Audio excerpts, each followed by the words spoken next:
Number 10. Wolverine's patch disguise. Wolverine's patch disguise. Okay, bub. So you know I'm a big Wolverine fan, and if you follow me elsewhere on the interwebs, you may also know I'm a big patch fan. However, even I, a major fan, can acknowledge how ridiculous this look and disguise is. While the Gambit miniseries we got recently did help to justify Gambit's kind of weird costume choices, the patch miniseries definitely did not do that. Although that miniseries, written by Wolverine writing legend Larry Hama, which takes us back in time for an untold tale from the patch era, is still amazing, and you should definitely check it out. The funny thing is how even in the comics, the other characters who interact with Patch and Madripoor eventually fess up to the fact that they pretty much always knew Patch was Wolverine, admitting that his attempt at a disguise is as ridiculous and dumb as we all thought it was. Still, I do love the Patch look, so this is more me pointing out how silly it is, as opposed to dumb in like a bad way. This is actually a lovably dumb superhero suit, I would say. And friends, before we move on to our next spot on this list, if you love what we do here at Top 10 Nerd, why not show us you love us by clicking that like button. Number 9. Superman Red and Blue. Admittedly, these designs are actually kind of really cool, but it's more the power sets that come with them and how they attempted to, in essence, reset Superman with these looks that makes them kind of dumb. Although I do admire DC for wanting to change up the design and the character, which honestly was a revolutionary choice. The fact remains that this is comics, and returning to a status quo, especially for a character as old and as respected as Supes, is kinda necessary, which is why this didn't really work and a lot of people didn't really like it. Number 8. Swordsman. I don't know about you, but I personally find Jacques Duquesne's look a little silly. Like, what is happening with that helmet? Is that a helmet? It's not, right? Because it's like attached to his whole outfit, which is also really weird. What's happening there? Also, I don't mind the tunic and the tights, but the weird pink and purple color combination here is interesting for color choices. At least that's how I see the colors. I don't know if you guys see pink and purple, but that's what I'm seeing here. And the fact that while he has gloves on to protect his hands, he has nothing to cover his arms, except for, I guess, those armbands. What are the armbands for? Are they supposed to protect him, or are they like just for adornment? The thing I love about the modern look for the Kotati version of this character, by comparison to the original human swordsman who first appeared in Marvel Comics back in the 60s, is that at least this plant version, while still not having full sleeves, had the improved design of wearing bracers. Honestly, I think that makes more sense for a master swordsman rather than gloves and armbands. And also, just for context, I was talking about the original swordsman design there, so. Number 7. Azrael's Batman. As per Saya Dubray's suggestion from the comments on part 1 of this list, I had to include Jean-Paul Valley's Batman outfit here. You're completely right, Saya. It is one of the most 90s outfits around. And while I am a big fan of dumb 90s outfits, that doesn't make them any less dumb. It just means that I love things that are dumb, which is I think fine. And this outfit is definitely included in the list of dumb 90s outfits for sure. From the weird cape collar to the metal accents and back again to the insane amount of muscle definition that we can see through what must be the tightest fitting outfit ever. Also, metal garters. I mean, having a metal garter on your leg, I imagine that has to be uncomfortable. Number 6. Wolverine's no nose. Wolverine's nose is not really a suit at all, but it is a whole look that Wolverine had for a time that was bizarre, and I thought, hey, if Tony's iron nose can make the cut on AJ's part 1, it's important that I also include Wolverine's nose on part 2 here. While Iron Man having a nose added to his suit was weird for the character, Wolverine had the opposite problem of completely losing his nose, which was also weird for the character. However, at least this was more of a stylistic choice inspired by the story than, you know, an arbitrary change to the design based on where Iron Man's eyes are. So I will at least say that in the defense of this pretty strange look for the character. It came as a result of Wolverine having the adamantium coating ripped from his bones by Magneto, which also turned him feral. For a few years he'd become more bestial in nature than he normally was, which apparently also meant his nose, I guess, had to go, becoming more of a flat central spot on his face with 2 nostrils. Kinda like became pushed into his face. Almost. I mean, honestly, this version of Wolverine almost becomes unrecognizable when you take the nose off. Number 5. Mangaverse Black Cat. Mangaverse Black Cat has a pretty wild look. To be fair to the universe, this one fits, I would say, in regards to, you know, a manga look, but boy oh boy is it strange when you think of Black Cat's standard look over on Earth 616. I mean, Black Cat has always been a sexy character, as many are in comics, but she doesn't usually have quite a deep v-neck. I'm not sure how exactly this suit also really functions. It must be made of some very firm material or like glued into place for it to stay on. Also missing are the tufts of white fur we're used to seeing Felicia wear, which I actually do miss. I really like those. I still feel like those could have been incorporated in some way in this look, but I guess they wanted to move away from having this version of the character look too similar to her, 616 counterpart, which honestly, fair enough, but still the deep V and the super long claws for me feel pretty weird.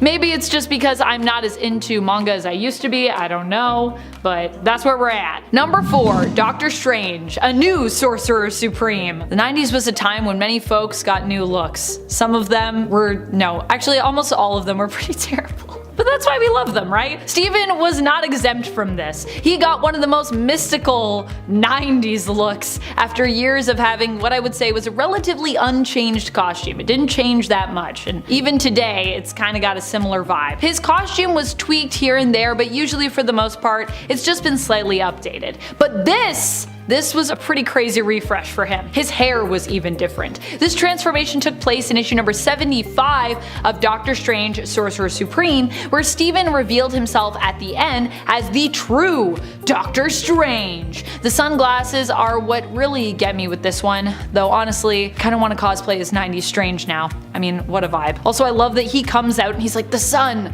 I must put on sunglasses. To make sense of why he's wearing sunglasses. Which, I mean, you gotta make sense of that, otherwise how am I supposed to accept as a reader? Number 3, Starfire from Red Hood and the Outlaws. Based on how the comments looked for part 2, I can already feel the animosity surrounding this point just building up. Just for me even mentioning it. I could end the point here and I feel like people would rage. But regardless, I'm gonna dive into my perspective of this one anyways, because, well, I mean, that's what I'm here to do, so that's what we're gonna do. Talking about costumes that I think are somewhat dumb, and so we're gonna get into that. As I've said before though, and I will say again, dumb to me doesn't always mean bad. It can mean illogical, silly, or contradictory. It doesn't necessarily mean bad. I love a lot of bad costumes myself, so they're not bad, they're just, I don't know, on paper good. Does that make sense? Well, I don't actually mind the design. I do think this look for Starfire was a bit much. I do think Starfire makes sense wearing less based on her energy absorption abilities. However, that being said, her first costume was basically just like a one-piece swimsuit with some cutouts. This is like not even a bikini level of coverage. It's like a bikini bottoms with cutouts with like a collar, shoulder thing,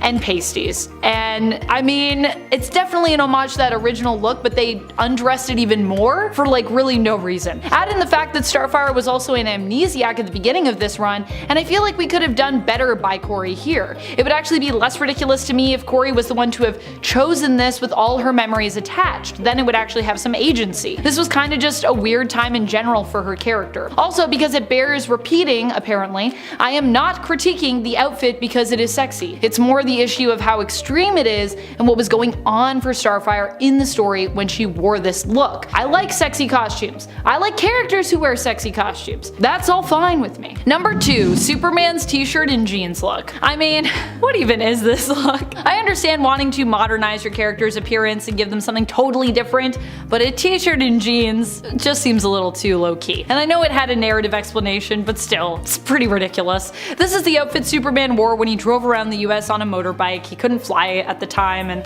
what a time it was. I will say though, this one would be really easy to cosplay at least, so it gets some points for that, because I mean, anyone could do this look. I could do this look. I could be this Superman. Number 1, Red Sonja's chainmail bikini. Now of course, I have cosplayed as Red Sonja, but even I can admit that her outfit is pretty ridiculous. And I say this with much love for this outfit. The whole point of wearing chainmail is to protect you, so wearing it in a bikini form, it doesn't really make any sense. The only thing I can say about this that kind of makes sense is Red Sonja really doesn't care what other people think of her, so I could see her wearing a chainmail bikini because you just didn't care, but it's not good armor, you know what I mean? And sure, it's an iconic look that I will happily wear any day of the week, well, as long as I'm feeling like wearing a chainmail bikini, but that doesn't change how goofy it is, as is evident by many of those who write and draw her changing up what she wears inside the comics while kind of saving that iconic look more for either a single moment in a story or just for the cover. So I feel like even creative teams acknowledge this. Number 10. Typeface. What a strange one. Typeface was a fairly short-lived villain from Spider-Man comics. He made his first appearance in Peter Parker Spider-Man issue number 23. Initially, Typeface was villain Gordon Thomas. After suffering much misfortune in his life and being laid off from the only job that gave him solace, creating signs, he decided to become a villain, aiming to get retribution. He took a grease pencil and wrote a bunch of letters on his face, that big R on his forehead for retribution, and he also donned a bunch of letters, wearing them on his clothes and sometimes kind of like a necklace of sorts. This was his look. Now, he didn't really have any powers, just a passion for fonts and letters, although he was military trained, so at least he had that. His time as a criminal was quite short, as he was pretty quickly inspired by Spider-Man actually, and a memory of his brother, to seek redemption instead of retribution. But even his time as a hero also was not really that long, probably in part due to how ridiculous his outfit and his gimmick was as Typeface. He literally fought people by throwing letters at one point, so that's kind of where we're at. And friends, before we move on to our next spot on this list, if you love what we do here at Top 10 Nerd, don't miss out on any of our content by clicking that subscribe button, and make sure you have that bell. Hit that bell so you can get all the notifications when we have new content for you. Number 9. Kite Man. I love Kite Man, but no matter what suit I see him in, pretty much all of them are ridiculous because, well, I mean, he's so ridiculous. Kite Man has to be one of the highlights of the Harley Quinn animated series. Although I'm a bit behind right now, to be honest, he has been one of the greatest characters that stand out to me from that show, and honestly, I love how much dimension they give Kite Man. Like, this show made me such a Kite Man fan, and even though, yeah, I think his suit is dumb, that doesn't mean that I don't love Kite Man. When it comes to his suit, of course, it is pretty dumb because, I mean, well, he wears a kite on his back. It's pretty ridiculous, which he uses or attempts to use to commit crimes. But that doesn't mean I love him any less. In fact, I probably love him even more because of how dumb his look and his gimmick are. Hell yeah! Number 8. Original Kang the Conqueror. Even though I do love Kang, and also I personally do love his look, even I cannot deny that he looks absolutely ridiculous. From the helmet to the tunic down to the metallic adornments on his outfit here. This look is definitely one that seems to have emerged from a time storm, but I wouldn't necessarily guess from the future myself. Although something that you do have to admire and admit about it is that it is iconic, it's striking, and it stands out. The original Kang look was created by Jack Kirby, who truly is a legendary artist, and despite the fact that, you know, this look now feels dated, the fact remains that this costume has pretty much remained the same throughout the character's long history, which I think is a testament to, you know, how striking and iconic it is. When it comes to his standard look, you know, this is pretty much it. So yes, it might seem ridiculous, but it certainly is memorable, and despite being silly, is still very clearly loved by a lot of us. Even in the MCU, they pretty much left this look as is. They just kind of like texturized it, I think, a little bit, and other than that, I mean, it looks great in the MCU, even though objectively ridiculous. Number 7. New 52 Riddler. I love the Riddler as a villain, but not all of his looks have been smash hits. Included in the lot that are not so great is his redesign from the New 52. We first see him, I believe, as an inmate in Arkham Asylum there. He wears a bandana with 2 holes cut out as, you know, places for his eyes to go, the usual Arkham inmate suit, and of course sports that famous, but honestly very terrible, green question mark mohawk, but trimmed all the way down. It's definitely a look, but it's not a look that I'm really a fan of for Riddler, I will tell you that. I like New 52 Riddler the best when he's in a suit decorated with question marks. Even the Jim Carrey version of this character in question mark bespeckled spandex is way preferred to me over this look. Fortunately, as New 52 would go on, this design would evolve and change. Thank goodness. New 52 was an interesting time for a lot of people in redesigns. Number 6. Marvel Now High Evolutionary. Everyone right now wants to talk about how great the High Evolutionary is, and I get it. In Guardians of the Galaxy Volume 3, he was a horrific villain, and Chukwudi Iwuji nailed the role completely. He really made for a good and true classic villain, but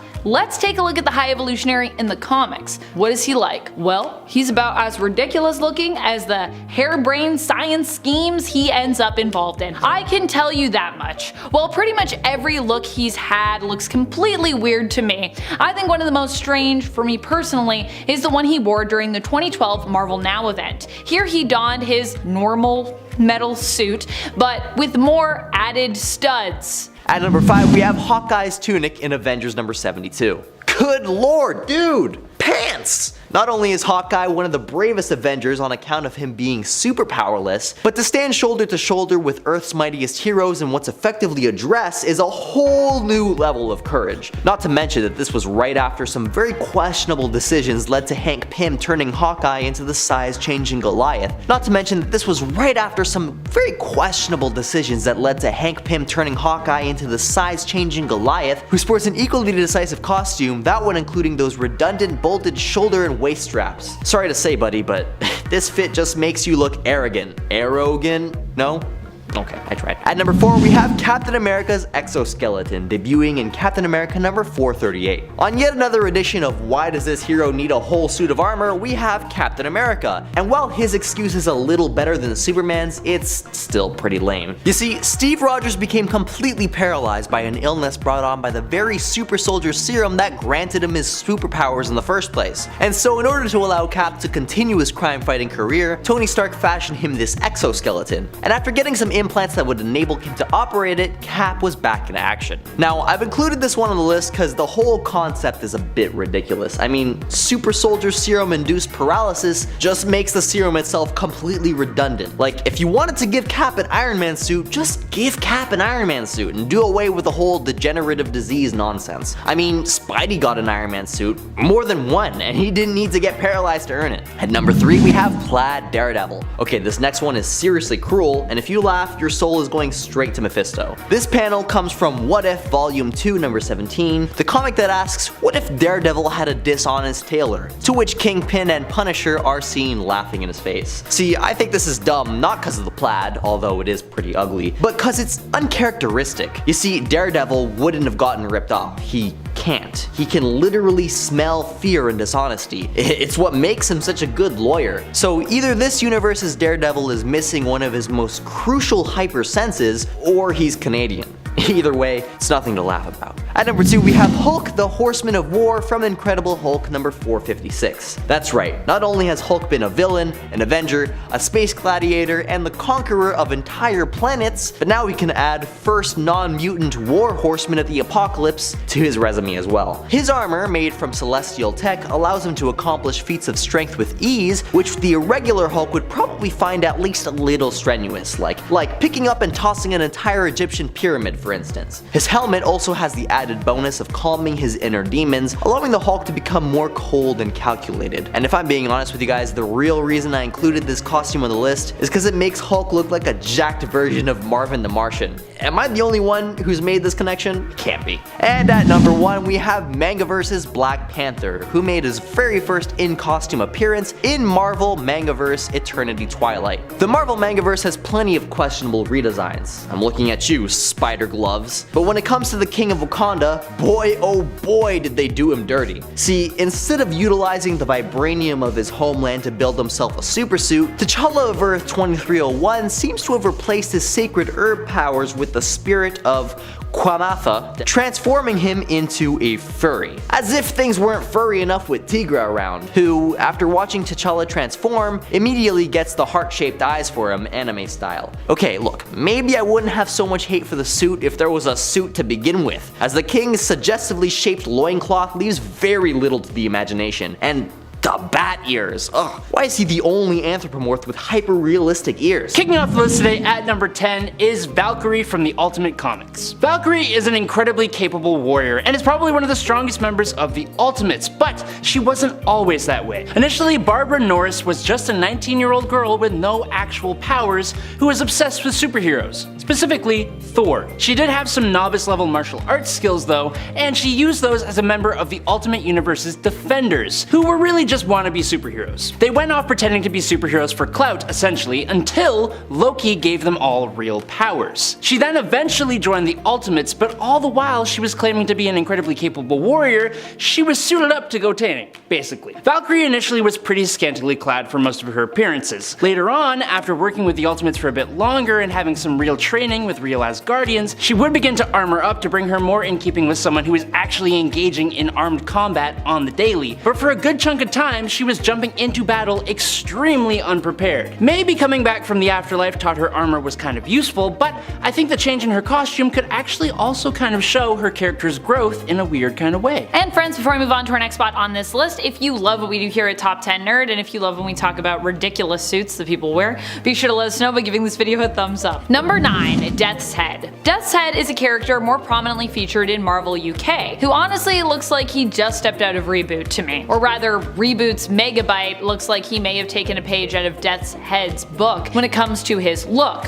I should say, since Reboot actually came out after Death's Head first appeared and was created over at Marvel Comics UK.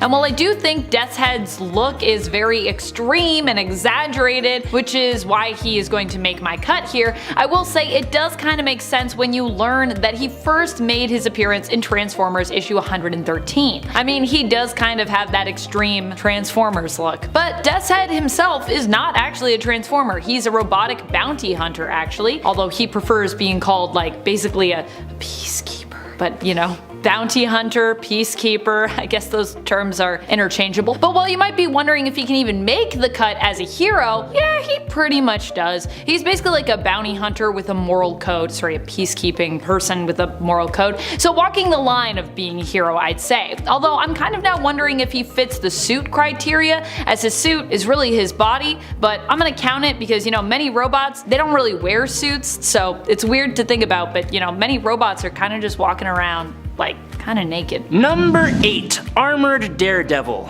Matt Murdock has been through a lot of redesigns. As one of the most popular Marvel heroes, that does make sense. His first initial change from yellow to fully red stuck through basically until the modern day, but in between then and now, Marvel still flirted with several other ideas. After getting a pretty brutal beatdown at the hands of the Wild Pack, Daredevil decided that maybe a little armor would be a good choice. He faked his own passing as Matt and then designed himself a new red and black suit with prominent silver plating on his shoulders, knees, and up the sides of his legs for extra protection. Now, if I'm honest, I think this suit that first appeared in Daredevil number 321 in 1993 actually looks pretty cool. Maybe I'm weird, but something about it just feels like yes. I will admit, for a character who's pretty dependent on stealth though, it may not make the most sense, and it was rather flashy, but he still used it for a decent chunk of time, and I'm sure the extra protection came in handy a few times when he used it to fight villains like Hellspawn. Thank God he went back to just the red though. That's the classic, and I like that. Number 7. Professor X and his Shi'ar exosuit. Professor X's Shi'ar exosuit, oh my. So this is one I personally find to be kind of silly, more because of my own headcanon, to be honest, so go with me here. I don't know why this manifested for me, but when I was looking back on that fight against Magneto, where Wolverine gets the adamantium ripped from his bones, and Professor X as a result shuts down Magneto's brain basically, I saw this suit, and I couldn't stop seeing it, and it lives still in my memory and in my heart every time I think of Professor X, really. And maybe because it's a 90s comic look, maybe because of how bulky it kind of looks to me, I don't know, but I just imagined it as being like a slow moving clunky suit that like allows Charles to walk but also doesn't save much time. Like he's walking like this, like he's like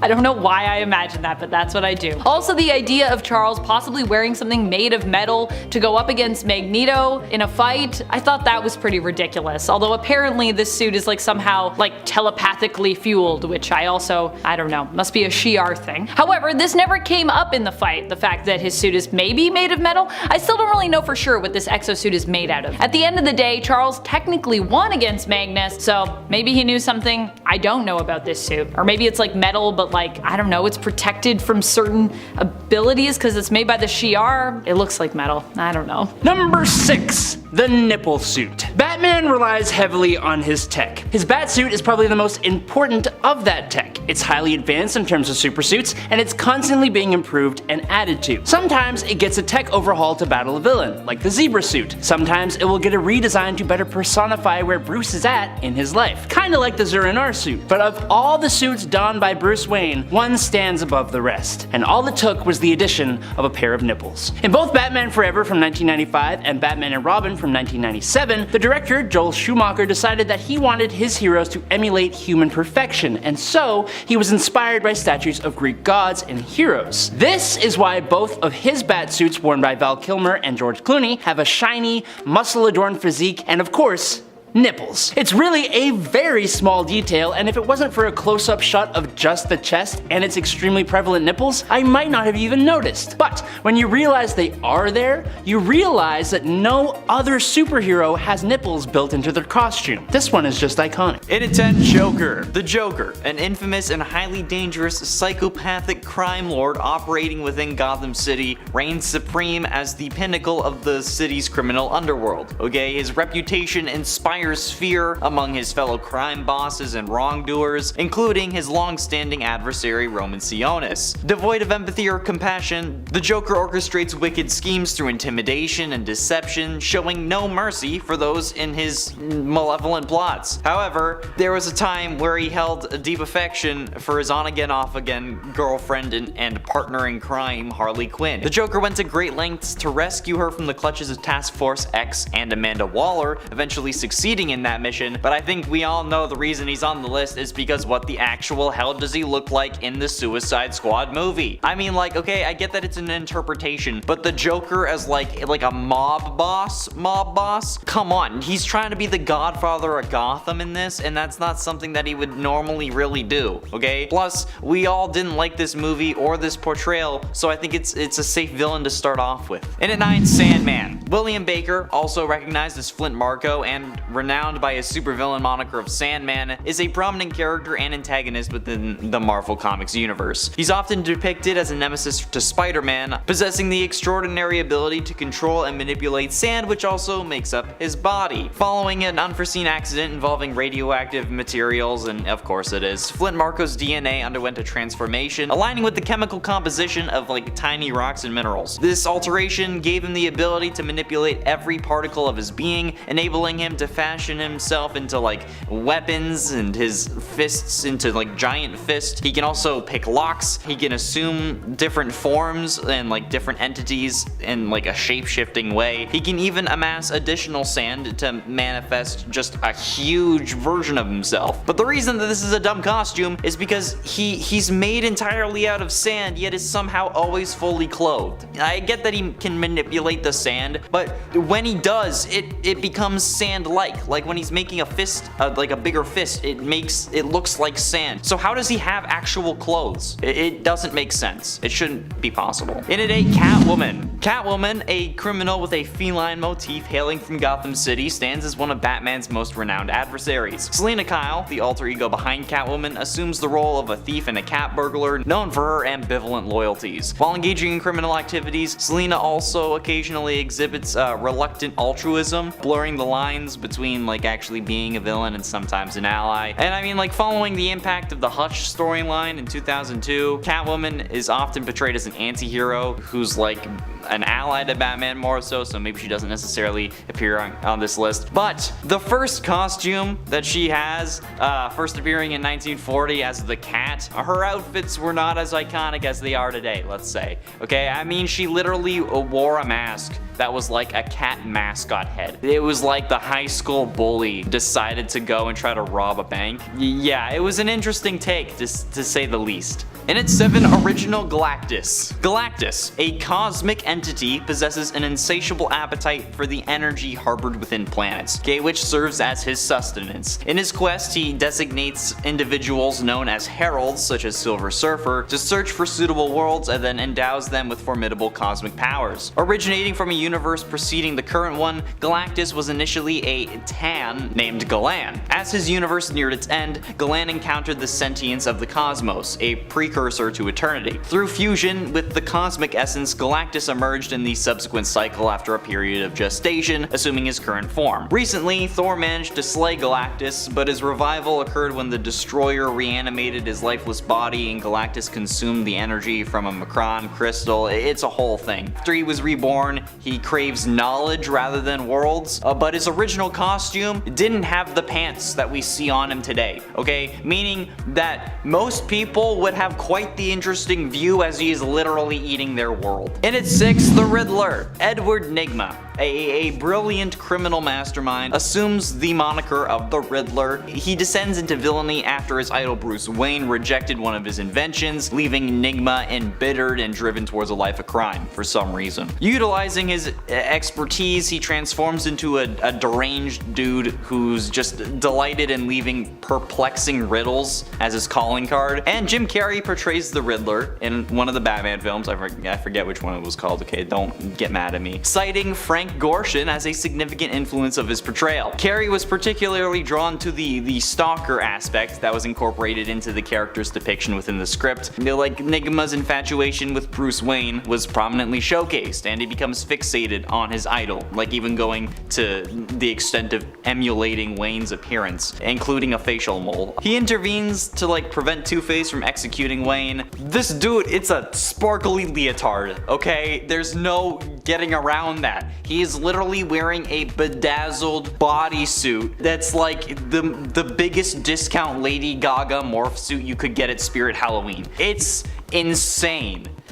Number 5, Smallville's Aquaman. Whether we're talking sleeves or no sleeves, second generation or first generation, the Aquaman look for Smallville was pretty ridiculous and honestly kinda dumb in a bad way. While I typically try to approach dumb lists with less of that kind of outlook because, you know, dumb doesn't always have to mean bad, and it definitely doesn't usually mean bad for me, this costume, in my opinion, is actually pretty atrocious. I honestly, I don't really like this one. Honestly, I think I'd rather have the Golden Age look with the weird fins on his arms and his legs over this one. It just looks like a weird jogging outfit to me, and I know it's probably supposed to be like a wetsuit, but no, just let's pretend it didn't happen. Except we can't because it's on this list, so now we all have to remember it.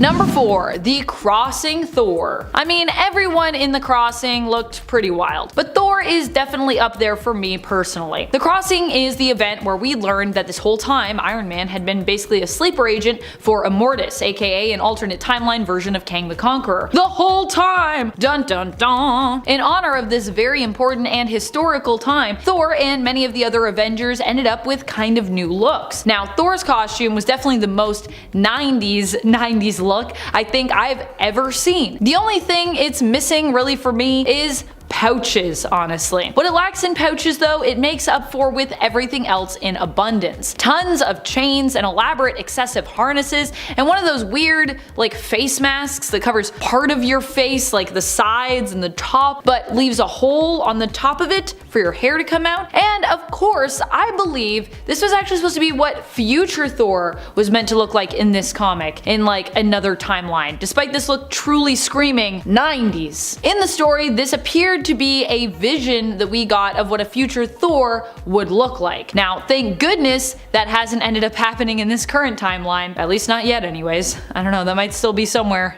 lurking.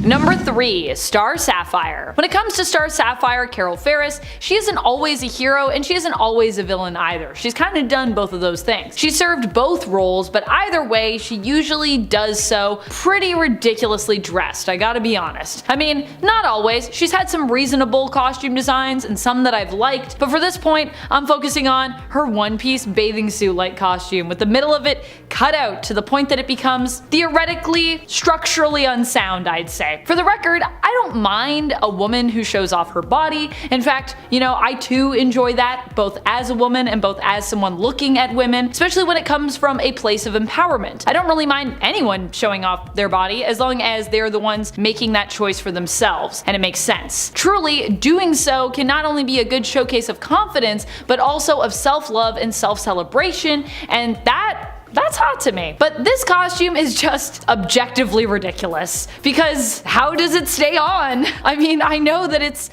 probably like a construct, likely created by Carol, so we can explain it away with what is basically like kind of cosmic magic. But imagine cosplaying this look. Imagine it. Just imagine you wearing this costume, and how does that work? Without added invisible straps or literal glue or tape, it becomes impossible. And for that reason, I have to call it dumb, because logically, in our world at least, where sadly there are no green or violet lanterns, it simply doesn't work as it appears. Also, I have only ever seen people successfully cosplay this look with invisible straps. Glue would likely damage your outfit, and honestly, it's really hard on your skin, I know, because I've worn it under costumes before, and tape would probably sweat off unless it was really cold out. And I know because I'm not a super sweaty person, and I've also worn tape before and experienced that, which if you have to wear it in the cold too, you'd be really cold in this look. So really the only option is invisible straps, which clearly Carol doesn't need somehow in the comics, as she's never drawn with them. Unless maybe she is, but they're invisible so we don't see them. Even invisible straps, you usually see them, so just makes no sense. Number 2, the crossing wasp. I don't just want to talk about the crossing here, folks, but as ridiculous as Thor's look is, Wasp is possibly even more wild. Now, she kinda had 2 looks as well. The one she wore at the beginning, which is kind of like a metallic bodysuit that somehow fits her like spandex, and possibly even has a metal pocket on the legs. I'm not sure. I saw that in one of the panels I was looking at, and I was like, wait a minute, does she have metal cargo pants that are skin tight? It looks like a pocket to me. The second is after she is resurrected in Avengers issue 394 and comes back literally looking like a pink bug woman with bright pink hair and bright pink wings. Number 1, original Peacemaker. I have to say, I really love how dumb this look is, and I love that we managed to somehow keep it in the DCU, almost 1 for 1. The reason why I went with the original version of Peacemaker's costume from his days at Charlton Comics isn't just because of the white pants, which to me are an absurd fashion choice to make when you know you're headed into a fray. Wearing white pants in general for me is like a huge thing. I'm a messy person in my day-to-day, so I can't imagine getting into a fight with white pants on. But the other thing that I really think is strange about this, that really gets me, is the weird giant helmet. It looks like there's a thick doorway sitting on top of Peacemaker's head. Number 10, Spider-Man's 2021 hoodie suit. Spider-Man's 2021 hoodie costume is definitely an odd one. Now, I'm not gonna lie, this one didn't bother me myself too much. There are parts of it I actually kind of like. I actually really like his shoes, but I do know people who pretty passionately felt that this look is ridiculous. And I'm including it because I value the specific person's opinion who actually even mentioned that to me, and I think they made a fair point for why it was so silly, so I'm going to indulge. The Spider-Man we are talking about here is of course Miles Morales, and the look we're talking about is the one he donned before this current look that he's in right now, which is kind of a return to more of his classic look. I like to call this specific look though his hoodie costume, although to be fair that's a little confusing because he has another hoodie costume, but anyways, hoodie 2021. It basically looks like he's wearing a hoodie with leggings and of course sweet kicks. Of course I will say this costume looks super comfy, which for me makes more sense than some of the other things that superheroes are known for wearing, but it also greatly deviates from his normally sleek design, which is I think what was missing for most who weren't fans of this look. While it is a bit goofy looking, especially with the leggings, which I gotta say I kind of agree, kinda wish he had looser pants to kind of match his hoodie, this costume was actually made by one of Miles' friends as a replacement, so at least it also had a reason for existing in the story. And friends, before I move on to our next spot on this list, if you love what we do here at Top 10 Nerd, why not show us you love us and you love talking about all the dumb, weird costumes by giving this video a thumbs up. I love dumb costumes. Number 9, Wonder Woman's secretary look. Forget the old. The new Wonder Wonder Woman is here, and she is depowered and working as a spy and business owner, baby. The kind of Wonder Woman you probably never really asked to see, but the 70s gave it to us anyways. Admittedly, the actual fashion sense of this look is pretty great, I gotta say. So although in some ways this is kinda dumb, I also feel like the actual fashion, amazing. And I mean all around throughout as well. But the fact that it comes with Diana not having her powers anymore is pretty tragic, which is why it's going to make our cut. Even though this was done in an effort to actually promote feminism at the time. The revamp was actually intended by the creative team behind it to encourage other women to strive for independence, and was actually pretty well executed, I gotta say. Even though taking away Diana's powers would in retrospect be seen as a downgrade for the character in regards to her history. Which is why this makes our cut, even though I understand what they were trying to do was not that, but it unfortunately ended up being seen as a setback as opposed to a move forward for the character. Number 8. Martian Manhunter. This was really the only suggestion I got from the comments on our part 2. People were saying that we never talk about male characters in skimpy outfits and how those are dumb, and Martian Manhunter was one of the ones that was suggested. And I do agree that Martian Manhunter does have a weird outfit, but I also didn't know too much about his outfit and what it means. So I decided to look into it. And as I was expecting, while this outfit does look pretty ridiculous with Martian Manhunter's little shorts and his X-straps over his bare chest with his long flowy cape, it turns out there is actually a reason behind it. So it kinda does make sense. Martian Manhunter being a shapeshifter, it's as I expected, and apparently his clothes are actually just him, because he's a shapeshifter. It's just a weird thing to think about. His suit therefore is something he chose to shapeshift into, and it seems to be inspired by the heroes around him. Martian Manhunter in his normal form actually looks more alien even than we know him to look, and is a little bit more spiky. And so his appearance on Earth is actually him trying to stay true to his Martian heritage, while still shifting his appearance somewhat to look more humanoid, so he'll be more accepted, and he makes himself look like he's wearing clothes that he feels makes him look heroic, as that's what he wants to be. He wants to be a hero. So if you think Martian Manhunter dresses weird, it's really kind of a reflection of how Martian Manhunter sees most male superhero costumes and just superhero costumes in general, and maybe the way that we see them. In fact, I definitely see inspiration in his look from another alien superhero, Superman. You know, with his green skin and his little booty shorts, which sometimes are like little briefs. It's kind of got a Superman vibe to it a little bit. Number 7. Susan Storm's cutout suit. Oh boy. This is a 90s classic in some of the worst ways, I think I can safely say. Now, I love a woman in a sexy costume, but this one is a lot, even for me. And what's worse, they made it narratively so that Sue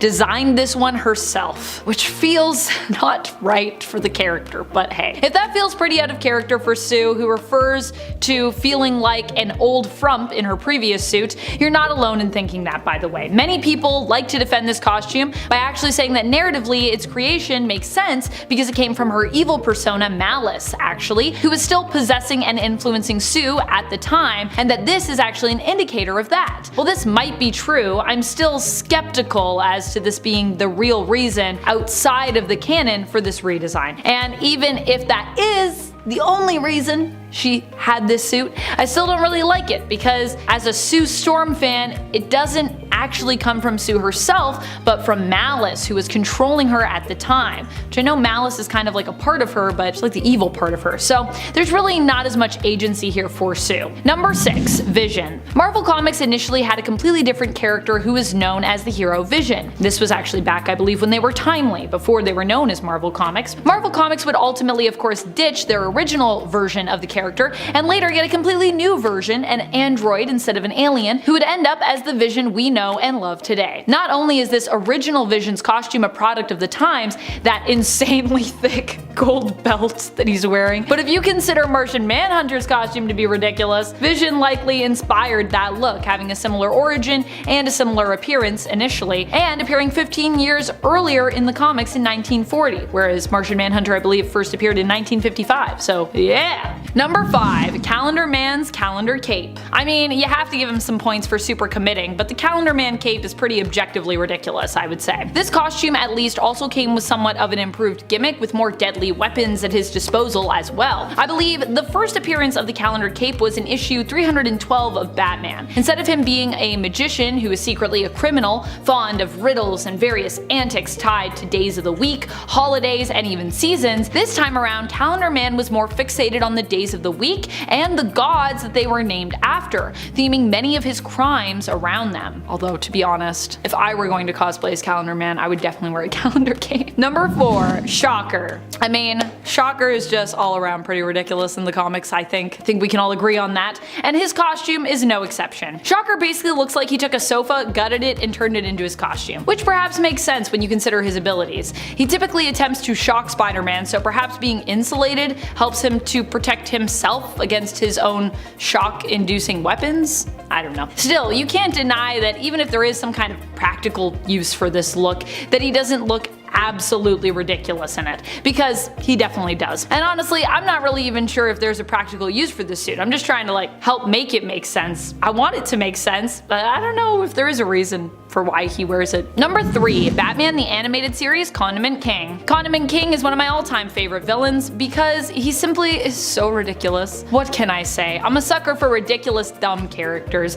especially villains. But him also being a villain armed to the teeth with condiments also means he's gonna look pretty ridiculous as he roams the town, squirting people with ketchup and mustard. That being said, his look in the animated series still takes the cake for one of the dumbest of all of his looks. Of course, this was done on purpose. You can tell pretty much everyone that has designed a Condiment King look is, in on the joke. What I really love about this ridiculous look is the fact that he's literally wearing white underwear over his suit, which is just hilarious. Such a play on ridiculous costumes in general. Costumes that we think look great, but are still kind of ridiculous. Also white underwear when you're firing condiments. Dangerous. Number 2. First MODOK. The very first appearance of MODOK was in Tales of Suspense issue number 94. This design is another created by Jack Kirby, which throughout the years has mainly remained unchanged. Sure, there have been different MODOKs and some alternate looks offered to us, but the main MODOK look has pretty much remained about the same. A suit that contains a giant head with little limbs fully sheathed in purple metal, and all seemingly floating and contained by a hover chair which MODOK uses to get around. The implication here is that his little legs can no longer support the weight of his massive head and brain. The look is ridiculous, sure, but it really does help MODOK to stand out. And it's also this dumb look that has kind of helped to inform his character over the years, which also I love. While he often yearns to be as terrifying as the words that his name stands for implies, he also is just super ridiculous. Number 1. Codpiece's Codpiece. Codpiece, of course, is none other than a Doom Patrol villain because, well, I mean, look at this guy. His whole thing is weapons. A very specific weapon located in a very specific place. It's a big red gun that he wears on a harness, acting as a weaponized, codpiece. Why this costume? Why this gimmick? That's a good question. Because when he was in high school, he once asked a girl out and she turned him down for being quote unquote too small. Now, she didn't mean what he thought she did, she meant simply that he was too short. Misinterpreting this and seeking to prove himself, he became the criminal known as Codpiece. In the comics, I believe he was a one and done villain. I feel like I'd be nervous wearing a costume like this because if someone shot back at your weapon, the location of it might result in you being damaged in some pretty sensitive parts. So definitely makes sense that he was a one and done villain though. I mean, I feel like, what else are you gonna do with this guy? At number 10, we have the Rainbow Batman suit from Detective Comics number 241. This is the suit where we get to see Bruce Wayne's fashionista persona as he gets to fight crime in all sorts of different colored suits, from green to purple to yellow to white to red, which on the cover looks more like a neon pink to me. And of course, rainbow. Now, you might wonder why the Dark Knight would want to wear all these costumes, but as always when it comes to Batman, the explanation is purely logical and slightly convoluted. See, The Bat Diva did this in order to draw attention towards himself and away from Robin, who earlier had performed a heroic act as Dick Grayson, pushing a girl out of the way of a speeding car and injuring his arm in the process. And since Batman don't believe in work from home culture, and to his credit it is the 50s, he takes the money he would have spent on Robin's paid leave and cops himself some new fancy outfits so that no one would pay attention to Robin's arm and realize his secret identity. If you're enjoying the video so far, do me a quick solid and support the channel by pressing like, subscribing to Top 10 Nerd, and ringing that notification bell. Goes a long way, thanks guys. At number 9 we have Raven's New 52 redesign from Teen Titans number 17. Raven's original cloak is simple, elegant, and iconic, and so to recapitulate that essence for the New 52, they took all that and put it in the garbage and just went, Raven? Needs feathers. Listen, I know she's supposed to be gloomy and mysterious and whatnot, but covering her face completely is stupid, and what they covered it with looks ridiculous. Not to mention the whole bird theme as a whole is severely uninspired. And also the knee pads. Why does she need freaking knee pads? Heck, if you're gonna take it that far, you might as well throw in some elbow pads, shin guards, and a jock strap for good measure. Morons. At number 8 we have Cyborg Spider-Man from Spider-Man number 21. This is probably the most 90s Spider-Man costume out there, though I wouldn't be surprised if one of you guys in the comments proved me wrong. Solo nearly ended Spider-Man, believing him to be Doc Ock thanks to an illusion cast onto him by Mysterio. But Peter was rescued in the nick of time by Cyborg X, who took him to Care Labs to get fixed up, where he would awake with a new metal cast, an eyepiece, and some stitches. He was even gifted a utility belt, though Spidey never puts this one to use. And while the original version of the Cyborg suit is disbanded fairly quickly, probably on account of it being so hard to look at, it's worth mentioning that a Pete from a different timeline decided to go all in with the cybernetic enhancements, leading to a truly cyborg Spider-Man whose costume is seriously done right. We're even gonna get a fresh take of the character on screen in the next Spider-Verse movie with Cyborg Spider-Woman, and I'm all about it. Well, save for the spiky shoulder guard. Personally, I feel it's a little bit out of place, but maybe we'll get a good enough explanation for it in the movie, but probably not. At number 7, we have the Superman Unchained armor from Superman Unchained number 7. Okay, look, we can all agree that the Unchained armor is undoubtedly badass looking. That's not my point here. My gripe is the fact that Superman's wearing it. You see, Kal dons the armor when he realizes that he's vulnerable to attack from the weapons wielded by General Lane's army. And the suit, which comes with a hammer and shield, is able to withstand a few blows that supposedly would have one-shot the Man of Steel. Okay then, so why does he need a shield? He is Superman after all, it's not like he needs anything other than his fists for combat. Or better yet, why doesn't he just ditch the suit altogether and just keep the shield, as it proves to be far more effective at sponging blows from Lane's weapons than the armor is. And don't even get me started on the hammer, which is literally only there to rip off Mjolnir. Not to mention how uncharacteristic and lazy it is of Superman just to put on thicker armor when a greater threat presents itself. Because it would have been much more satisfying to see Superman outwit his opponent instead of just out-tanking him. Like, okay, DC, listen up. Maybe you can use this design for some sort of Thor, Darth Maul, Megazord hybrid character, but Superman, guy doesn't need it. Give it to someone else. At number 6, we have Iron Man's nose from Iron Man number 68. There's change in the air. I can smell it. One of the most iconic examples of a redesign gone wrong, we have that period of time where Tony Stark thought it would be a good idea to include a nose in his mask to make him look more expressive and help strike fear into the heart of his enemies. Buddy, the only thing you're striking me with is an intense desire to laugh in your face, because let's face it, the addition of a big metal nose ain't exactly intimidating. Now you might be wondering why Marvel would even give him a nose in the first place. Well, the story goes that one day Stan Lee was complaining about one of the studio's new artists. See, Stan thought that Tony's eyes were too close to the surface of the helmet for there to be any room for a nose underneath the mask, and so Stan asked, where's his nose? The editors took this to mean that Iron Man should have a nose, and so they gave him one. That is, until Stan caught wind of the change a few issues later and demanded that the editors change it back. Number 5, Nightwing, red suit. Oh boy, the New 52 was a time of reinvention for a lot of characters, but then, on the other hand, it was also a time of radical change for pretty much, in most cases,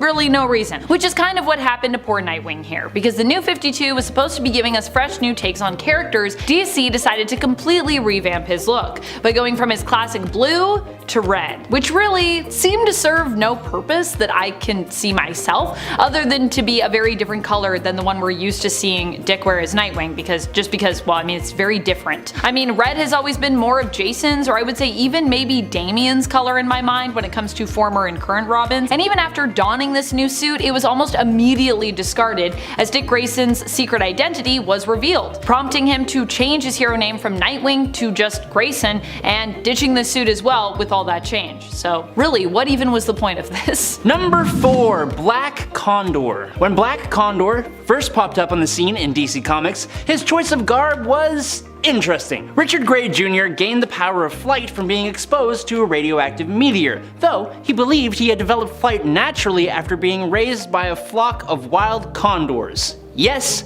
really. So clearly there is a level of, how should we say this, creativity here. Like, he came back into society and then took someone else's identity while also being a costumed hero, and I think his superhero costume perfectly exemplifies how utterly off the rocker this guy actually is. Richard took to wearing a cape that draped out under each arm, being attached to his wrists with bracelets giving the semblance of wings, because he can fly.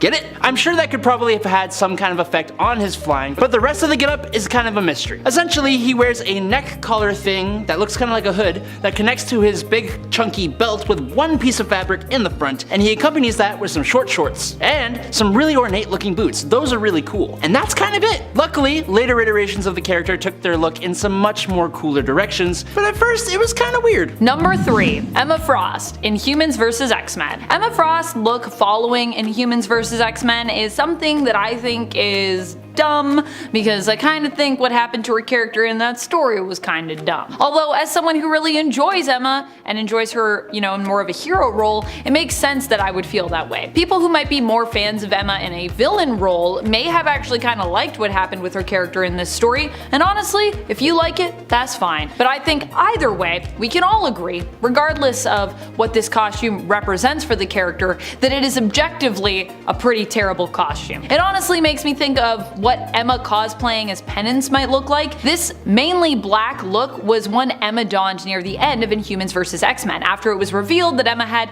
basically been manipulating the X-Men and mutant kind into fighting against the Inhumans. It also featured a combo Cyclops and Magneto style helmet that also kind of reminds me of Professor X's Krakoan era Cerebro helmet look. While the helmet may work on those other characters, it just doesn't really work for me with Emma. I just feel like a helmet for her is a weird choice.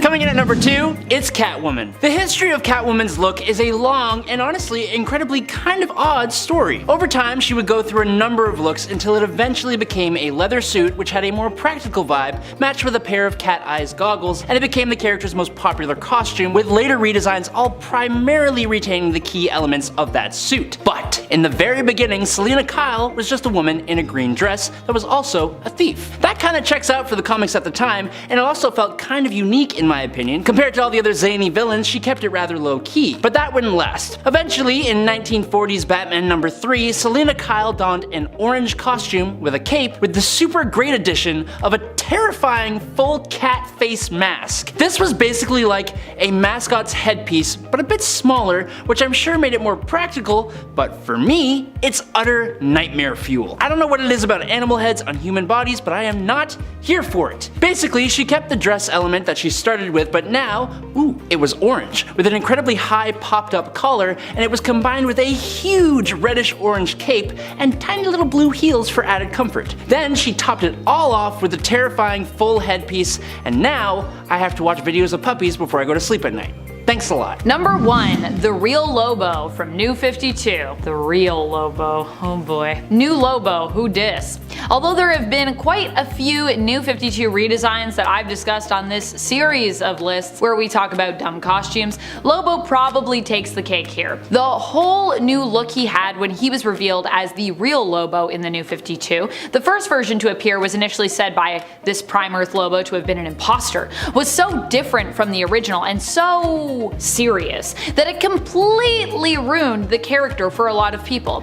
I will say I do think this design is objectively pretty cool. Like, I think this character looks great, but it's not Lobo. This doesn't no, just not for Lobo. For Lobo, this is objectively ridiculous. Halfway through in number 5, the Mandarin. The individual commonly known as the Mandarin is a formidable warlord and criminal mastermind, harboring a desire for global dominance, cause of course he is. Born into destitution, the Mandarin's unyielding ambition propelled him to great heights when he chanced upon a set of alien artifacts known as the 10 Rings. Each ring he wore on his fingers bestowed upon him a distinct and extraordinary power, so of course he's gonna leverage the abilities and make a crime empire, because that's what you do when you find 10 rings that give you superpowers. Assuming the persona of a nobleman and asserting his lineage as a descendant of Genghis Khan, his might originates with the 10 rings, but yeah, sure, he can do martial arts and he's like a swordsman and whatever, but he's just the rings, really, okay? Damn, if you go back and look at the original costume, it's some seriously stupid attire. Okay, he goes from that to a suit, so talk about a glow up, but my god. In it for Crazy Quilt. After his eyes were injured in a robbery, Crazy Quilt underwent an experimental procedure which resulted in him seeing nothing but blindingly bright color. This, of course, is going to turn him into an insane criminal. How insane? Well, first of all, he tried to steal color itself, which no one ever figured out how he planned to do. Second of all, his powers were basically having a constant LSD trip, which affects exactly no one beside himself. Even when Crazy Quilt got a helmet that allowed him to project his crazy eye-colored lights at his foes, Cyclops style, all Batman and Robin needed to do was reflect his beams back with a mirror and he was done. And in all honesty, I don't think that Batman needs to do much to actually really beat him. I mean, the dude calls himself Crazy Quilt. I think that says enough about the kind of person that he is. I don't know a single person who is scared of quilts. What is that name supposed to do? You've been seeing his costume on screen, right? You know what he's wearing.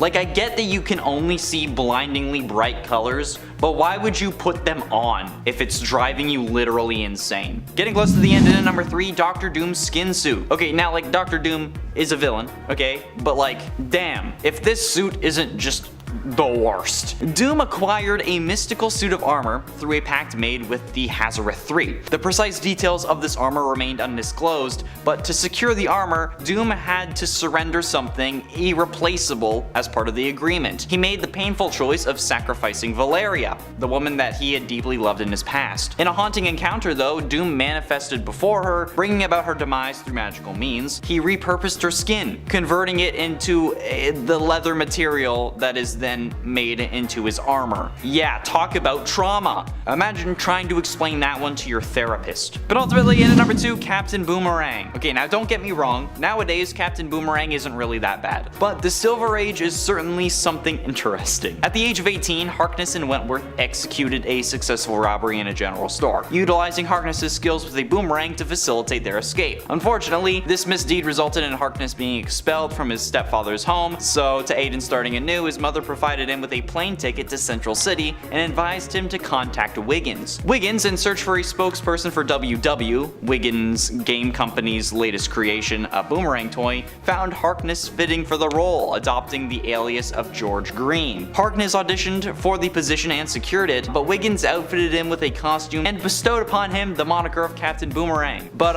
Harkness harbored ulterior motives for this new identity and then used all of that to just start stealing jewels, for which he was then captured by the Flash, because again, boomerangs versus super speed, not really a contest, but this is a costume that would certainly gain the attention of literally everyone, so I don't know why you would use it. And finally, in at number 1, Deadpool. Okay, hear me out, don't freak. Wade Wilson, okay, a mutant with extraordinary reflexes and agility, has served as a soldier and a mercenary, surpassing the capabilities of just a human. But in the X-Men Origins universe, in the midst of the Vietnam War, in late 1973, a young Wade was a member of an elite covert unit known as Team X, led by William Stryker. Among his comrades were Logan, Victor Creed, Christopher Bradley, Agent Zero, John Wraith, and Fred Dukes. Wade obediently carried out his leader's orders, even though Stryker often lamented his incessant talking, stating that Wade would be a flawless soldier if not for his mouth. But 6 years later, following the dismantlement of Team X, Wade was captured and transported to a facility on 3 Mile Island. Blah blah blah, things ensued. They turned the Merc with a mouth into the Merc. They sewed his mouth shut. You don't sew Deadpool's mouth shut. He is the Merc with a mouth. There is literally a version of him that is Headpool and is just a head, but he can still talk. You don't sew the Merc with a mouth shut. God, that's the dumbest thing that I've ever seen. There you go. That's it.